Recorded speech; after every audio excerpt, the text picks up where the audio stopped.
Hi, I'm Sean Sari. I'm a manager in the Valuation and Litigation Advisory Group at Scotta Minotti, and I want to take a minute or two today to talk about tiered discounts. I think growing up, we've all had the opportunity to play with Russian nesting dolls. They're also called matryoshka dolls. They look something like this. And in valuation, we'll sometimes run into ownership structures that are similar to this, where we'll be trying to determine an ownership interest in this entity, but it may have an ownership interest in another entity, which may have an ownership interest in another entity, and so on. In applying discounts in these sort of entities, things can get kind of tricky.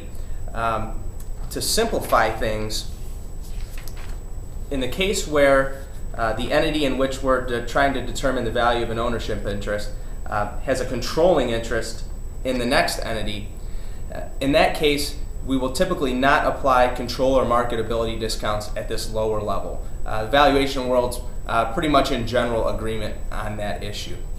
Things get a little trickier though when this entity has a non-controlling interest in this lower entity.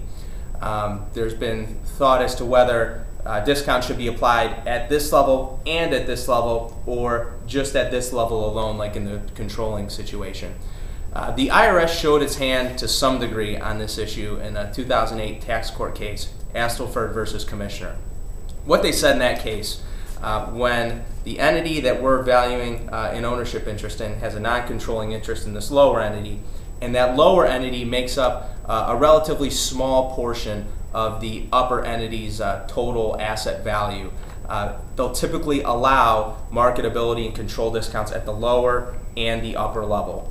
However, when this lower entity makes up a majority of the upper company's asset value, the IRS's position is not to take discounts at this level and only apply them at the upper level.